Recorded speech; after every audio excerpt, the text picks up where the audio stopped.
my YouTube channel.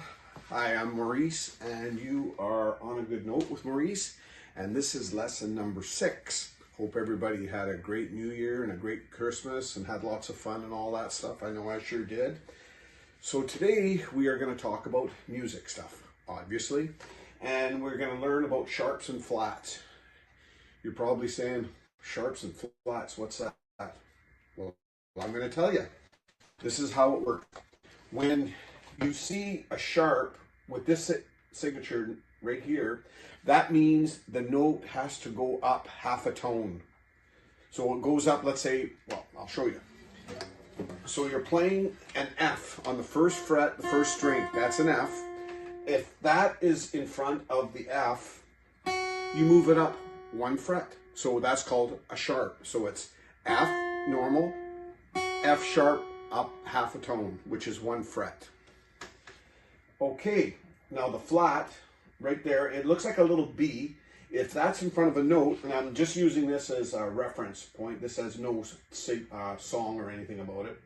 So let's say you have an A on the 3rd string and it's flat. Well, you move it back 1 fret. So A and then A flat is right there. So A normally, back it off to the 1st fret on the 3rd string, and that's a flat. So sharps move it up 1 fret, flats move it back.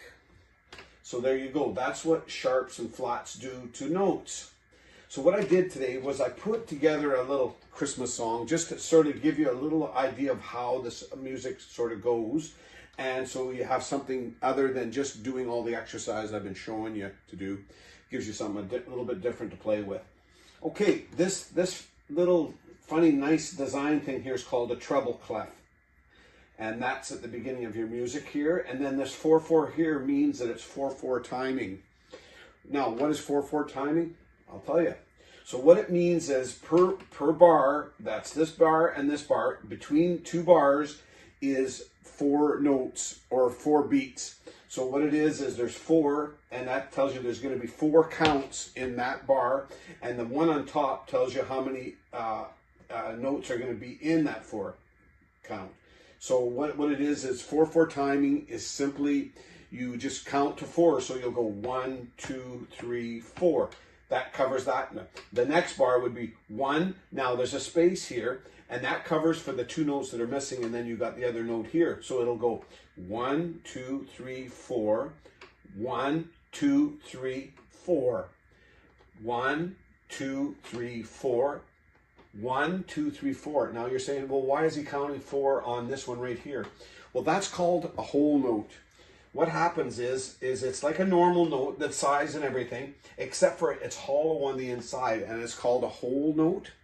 And when you hit that one right there, you count to 4. So you're hitting that, and you still got your 4 counts in that. So let's go through this really slowly, and then we'll see how this all falls in place. So it goes.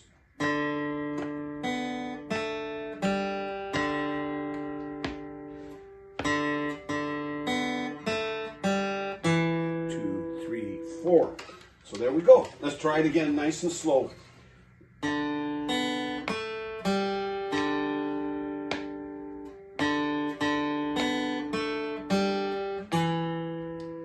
You see what I mean?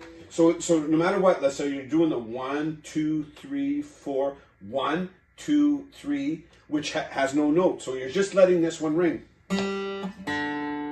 1, 2, 3, and then 4. Back to that one. So let's try it again.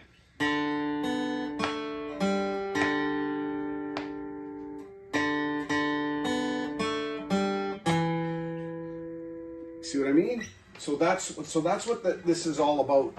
Is you've got four notes per bar, and so your foot actually starts dun dun dun dun dun 2, 3 dun dun dun dun dun 2, 3, 4. So there you go. That's whole note right there. And the bars, I'm sorry if I didn't quite, I should have given them a little bit more room, but you get the idea about it where I put the bars. So you got 4 counts per bar. So that's what we're doing. We're working on this practice here. You're gonna look at this music, and that's why I'm getting you to memorize your notes, where they are on the staff lines, because before we learn into tabs and stuff, I prefer you to learn how to read music properly. And what's really cool about learning how to read music too is, some years ago, I think when I was quite a bit younger than I am now, I wanted to play the fiddle. So I thought, well, geez, I'd really like to learn how to play the fiddle. Well, guess what? When I picked up the fiddle, guess what? An A is an A, an F is an F, an E is an E. So where they are on the lines is correct. Of course, you got to figure out where it is on the violin, but it worked for me, and that's how I learned how to play fiddle, just by learning the music where they are on the lines. The notes are on the lines, because it's what it is. The music, once you learn what it is, then you can figure out where it is on your instrument. So that helped me a lot. So that's what I'd like you guys to do for this exercise. Now you've learned about sharps, moves it up one fret, and the flats moves it back one. Now you're probably going to say, well, what if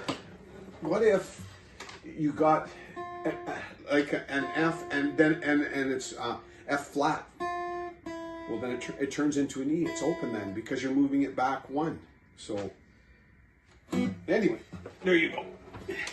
So I hope you've learned something this lesson. I mean, I don't want to go too fast with everybody, because I want everybody just take their time and learn the notes and do it properly. And the next thing you can do is get your mom or whoever's watching this show, go pick up a beginner's music book, and you can start going through it, and then you'll see what I'm talking about all this. It will explain everything that we're talking about.